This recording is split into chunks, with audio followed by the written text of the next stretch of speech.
सुप्रभात दोस्तों, स्वागत है आपका हमारे YouTube channel suffer with Bhupendra में। जैसा कि आपको मालूम होगा, हम एमपी टेट वर्ग 2 की तैयारी कर रहे हैं।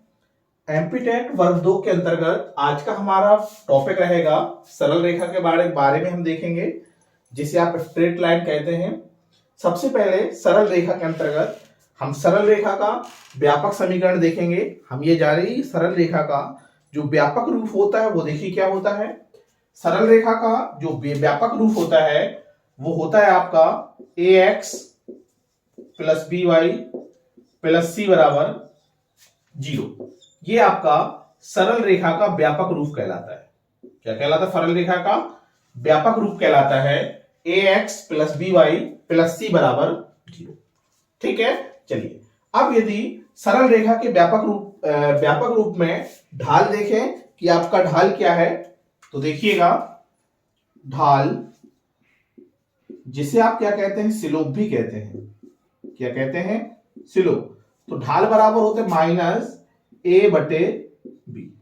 अब देखिए माइनस ए क्या है, माइनस चिन्ह तो आपका बाहर रहेगा। ए बटे बी क्या है? ए है आपका एक्स का गुणांक और बी क्या है आपका वाई का गुणांक। तो इसे आप इस तरह से भी लिख सकते हैं, माइनस एक्स का गुणांक बटे y का गुणांक। ठीक है, क्या लिख पाएंगे? ढाल को आप लिख पाएंगे माइनस ए बटे बी, अर्थात माइनस चिन्ह आपका बाहर रहा तो आप इसे इस तरह से भी लिख पाएंगे, एक्स का गुणांक बटे y का गुणांक। तो कहने का मतलब यदि किसी सरल रेखा का व्यापक रूप दिया गया हो तो व्यापक रूप आपका यह है ax plus B Y plus C बराबर 0। व्यापक रूप से आप ढाल अर्थात सिलोप को किस तरह से निकालेंगे? तो ढाल या सिलोप बराबर होते हैं माइनस ए बटे बी, अर्थात माइनस एक्स का गुणांक बटे वाई का गुणांक। ठीक है, चलिए इसमें एक पॉइंट और आता है आपका। पॉइंट ये होता है निर्देशांक अक्षों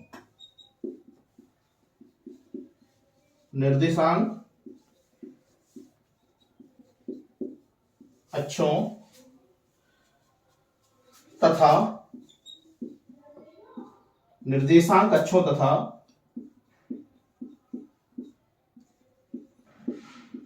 सरल रेखा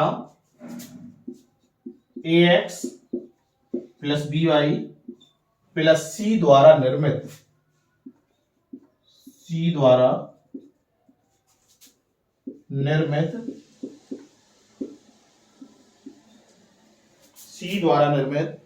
त्रिभुज का क्षेत्रफल, त्रिभुज का क्षेत्र। ठीक है, और ये बनता है आपका बराबर मॉड सी स्क्वायर बटे ए बी। ठीक, ये दोनों पॉइंट आपके इंपॉर्टेंट होते हैं सरल रेखा पे। तो सबसे पहले देखिए, हमने सरल रेखा का व्यापक रूप आपका ये होता है। यदि किसी सरल रेखा का व्यापक रूप दिया गया हो तो उससे हम ढाल अर्थात सिलोप को कैसे निकालेंगे? इसी ढाल या सिलोप को आप प्रवणता भी कहते हैं। ठीक है, ये दूसरा पॉइंट हुआ, इंपॉर्टेंट है पॉइंट। इसके बाद आपने देखा यदि किसी सरल रेखा का व्यापक रूप दिया गया है तो सरल रेखा के व्यापक रूप द्वारा निर्देशांक अक्षों तथा सरल रेखा ax plus B Y plus C द्वारा निर्मित त्रिभुज का क्षेत्रफल वो आपका ये बनता है सी स्क्वायर बटे ए बी। ये तो आपके इंपॉर्टेंट पॉइंट थे। ठीक है, चलिए जैसे देखिए हमने एक क्वेश्चन लिखा। क्वेश्चन हमारा कुछ इस तरह से है।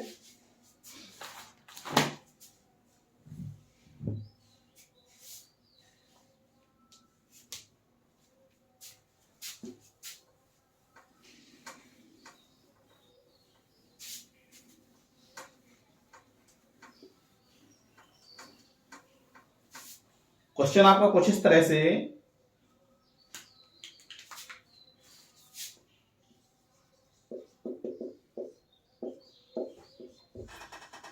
रेखा 2x माइनस 3y, रेखा 2x माइनस 3y प्लस 6 बराबर 0 द्वारा 0 द्वारा। इसमें हमें क्या क्या निकालना है? इसमें हमें पहली बात निकालना है ढाल या स्लोप। क्या निकालना है? ढाल। और दूसरा निकालना है हमें त्रिभुज का क्षेत्रफल।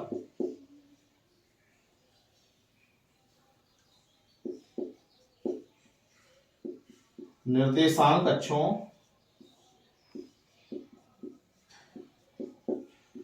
अक्षों तथा रेखा द्वारा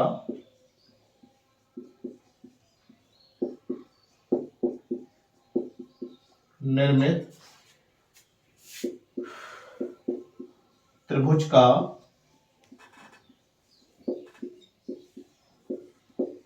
क्षेत्रफल। ये 2 पॉइंट हमें निकालना है।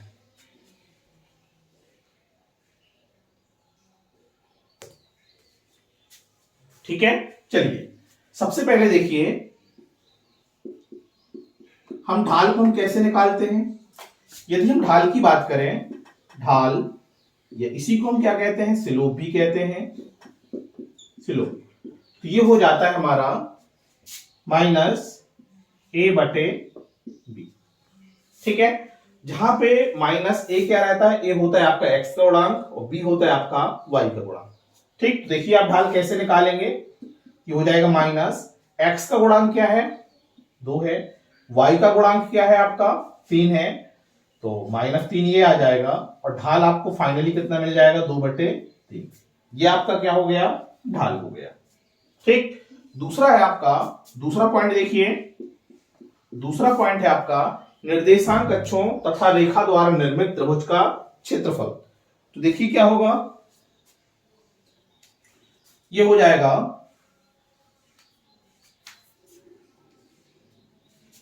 x अक्ष कॉमा y अक्ष,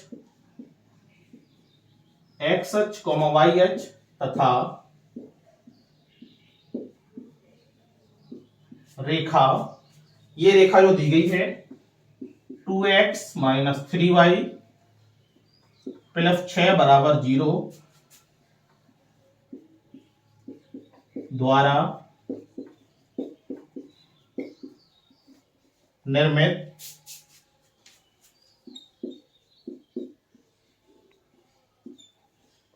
त्रिभुज का क्षेत्रफल। ये होता है mod c²/ab। यही होता है, बिल्कुल। अब देखिए इसमें c का मान क्या है? c का मान है आप, ये था आपका ax + by + c का मान है आपका 6।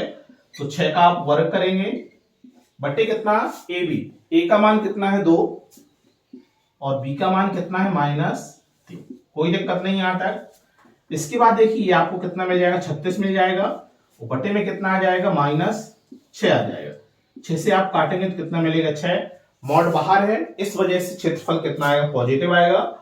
और ये किसमें हो जाएगा आपका? 6, सॉरी,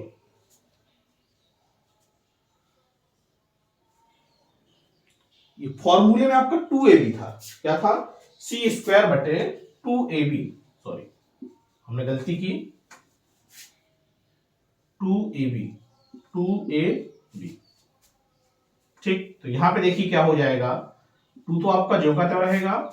a का मान कितना हो जाएगा आपका? a का मान 2 हो जाएगा और b का मान कितना? -3।